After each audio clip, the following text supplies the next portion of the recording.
I am Mujibullah, in charge principal, National Inter College, Muradiya Beg, district Sant Kabir Nagar.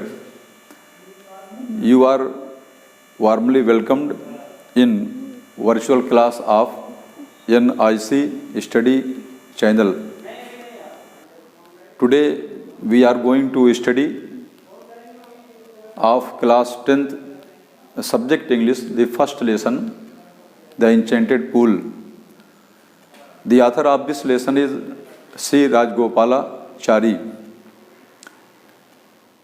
वर्तमान जो पाठ है वो महाभारत का युद्ध जो दोनों भाई कौरव और पांडवों के बीच में हुआ था, उसको बहुत ही क्लियरली धार्मिक रूप से दर्शाता है और पांडु के पुत्रों में युधिष्ठिर की निष्पक्षता को जांचने के लिए इस लेसन को विशेष तौर पर लिखा गया है, जिससे हम सभी लोगों को एक बहुत अच्छा संदेश मिलता है। It is a classical lesson. Pandu के दो पत्नियां थीं, जिसमें प्रथम पत्नी का नाम कुंती था। The second wife of Pandu was Madri.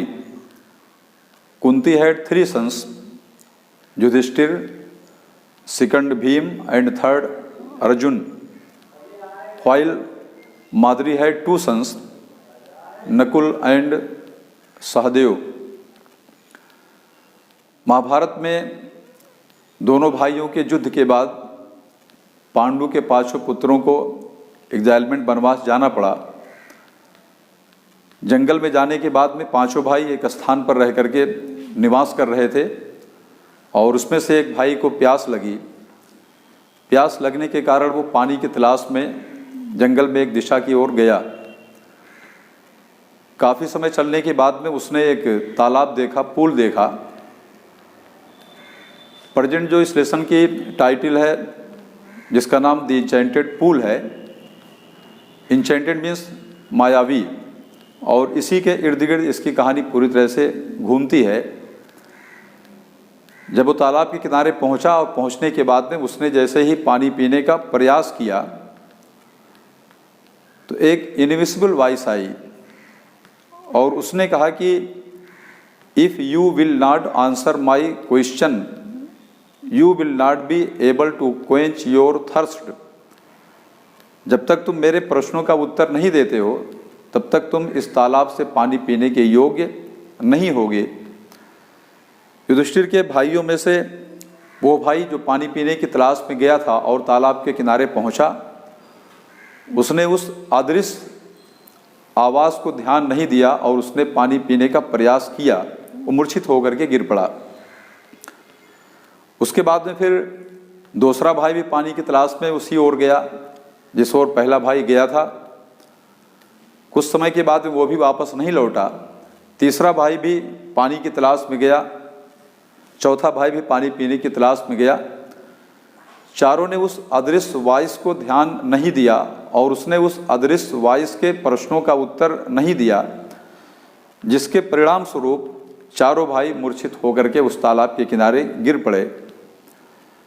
जब चारों भाई काफ़ी लंबे समय तक युधिष्ठिर के पास वापस नहीं लौटे, the anxiety of Yudhishthira increased when he found that his brothers had gone in search of water and still they had not returned to him.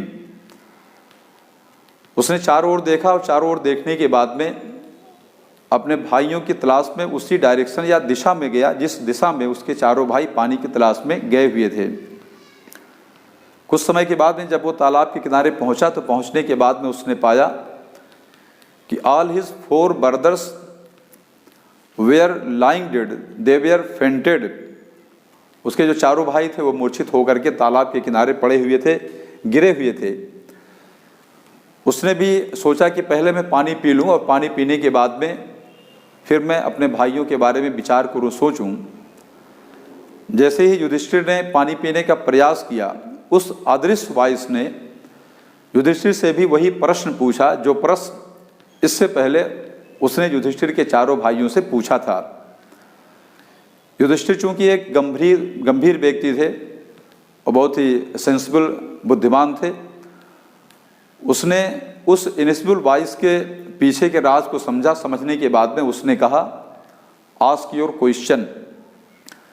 The invisible voice asked many questions from Yudhishthir, as the first question was what is swifter then wind, the second question was who befriends a person in travel, the third question was who befriends a person at home।